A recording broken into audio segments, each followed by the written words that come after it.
بسم اللہ الرحمن الرحیم۔ السلام علیکم فرینڈس اور you all, I hope you will be fine. Friends, Musaddas Hali کا آج تیسرا لیکچر آپ کے ساتھ شیئر کر رہی ہوں۔ پہلے دو لیکچرز میں مسدس حالی کے کافی سارے بند تشریح کے ساتھ ڈیٹیل سے آپ کے ساتھ شیئر کر چکی ہوں آسان الفاظ میں۔ آج تیسرا لیکچر شیئر کرنے جا رہی ہوں۔ یہ ہے ہمارے پاس بند۔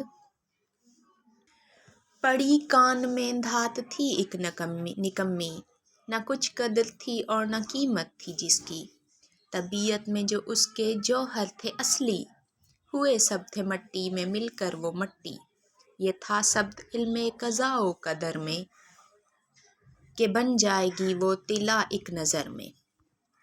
تھوڑا سا مشکل لگا ہوگا آپ کو، میں سمجھا دیتی ہوں۔ پڑی کان میں دھات، کوئلے کی کان ہو یا کسی بھی دھات کی کان ہو، اس میں دھات پڑی ہوئی ہوتی ہے تو اسے نکالا جاتا ہے، بغیر نکالے اس کی کوئی قیمت نہیں ہوتی، یعنی کہ وہ کان میں جب پڑی ہوئی ہوتی ہے اس کو نکال کے ہی یوزفل بنایا جاتا ہے۔ اس کا یہاں اس بند میں یہی چیز بیان کر رہا ہے حالی کہ پڑی کان میں دھات تھی ایک نکمی، ایک بے جان سی غیر ضروری سی دھات پڑی ہوئی تھی، حقیقت میں تو اس کی قیمت بہت تھی، اصلی جوہر تھے اس کے، قیمتی تھی، لیکن اس کی قدر، وہ اپنی قدر کھو چکی تھی، اسے اگنور کیا جا چکا تھا۔ سیم اسی دھات کی طرح زمانہ جاہلیت کے لوگ جو تھے، ان کے جوہر تو اصلی تھے، ان کے سینے میں اگر ایمان ہوتا تو وہ ایمان سے منور ہو سکتا تھا، لیکن وہ اپنی قدر و قیمت کھو چکے تھے، مٹی میں رہ کر مٹی بن چکے تھے۔ یہ تھا سبت مین نقش ہونا، تحریر کنندہ ہونا، علم قضا و قدر میں۔ قضا و قدر کا علم کیا ہوتا ہے؟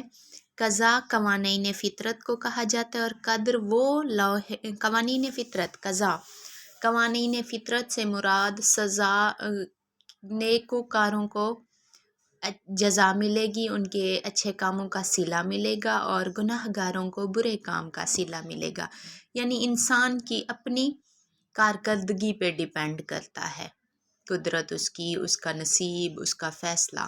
لیکن جو قدر کا علم ہوتا ہے اس سے مراد لوح محفوظ، جسے اللہ تعالیٰ نے انسان کی پیدائش کے ساتھ ہی لکھ دیا ہے کہ اس کی قسمت میں کیا ہوگا، اس کی زندگی کیا ہوگی۔ علم قضا وہ ہے جو انسان کی کارکردگی پہ منحصر ہے، جس کی سزا یا جزا، جبکہ علم قدر سے مراد لوح محفوظ میں جو کچھ اللہ تعالیٰ نے انسان کی تقدیر لکھ دی ہے۔ یہ تھا یہ ثبت ہو چکا تھا، تحریر کنندہ ہو چکا تھا، لکھ دیا گیا تھا علم قضا و قدر میں، قضا و قدر کے علم میں، کہ بن جائے گی وہ طلا ایک نظر میں، کہ وہ جاہل قوم حضرت محمد صلی اللہ علیہ وسلم کی نظر پڑتے ہی، یعنی دین اسلام کی نظر پڑتے ہی طلا بن جائے گی۔ طلا کیا ہے؟ ایسی مالش، ایسی عمدہ مالش کے جیسی دوا ہوتی ہے جو جسم پر لگاتے ہی فوراً اثر کرے اور انسان شفا یاب ہو جائے۔ زمانہ جاہلیت میں کے لوگوں پر جب اسلام کی طلا پڑی، اسلام کی ایک دوا، مالش جیسی دوا پڑی، طلا سے تشبیہ دی گئی ہے اسلامی تعلیمات کو، جب اسلامی تعلیمات ان لوگوں تک پہنچیں تو وہ طلا جیسی مالش کی طرح ان کے جسم پر فوراً اثر ہو گیا۔ وہ فخر عرب زیب محراب و ممبر، وہ عرب کے فخر بن گئے اور محراب و ممبر کی زینت بن گئے، یعنی امام بن گئے۔ تمام اہل مکہ کو ہمراہ لے کر عرب کے فخر یعنی حضرت محمد صلی اللہ علیہ وسلم اور ممبر و محراب کی زینت، تمام اہل مکہ کو اپنے ساتھ لے کر گیا ایک دن حسب فرمان داور یعنی داور کہتے ہیں انصاف کرنے والے بادشاہ کو، محشر کے دن فیصلہ کرنے والے کو، اللہ تعالیٰ، یعنی کہ فرمان داور محشر کے دن انصاف کرنے والے کے فرمان کے مطابق وہ ایک دن گئے، یعنی خدا کے فرمان کے مطابق وہ ایک دن گئے، سوئے دشت اور چڑھ کے کوہ صفا پر، دشت کی جنگل کی طرف اور کوہ صفا کے پہاڑ پر چڑھ کر انہوں نے یہ فرمایا سب کہ اے آل غالب، اے غالب قوم۔ رسول صلی اللہ علیہ وسلم نے جب کوہ صفا پر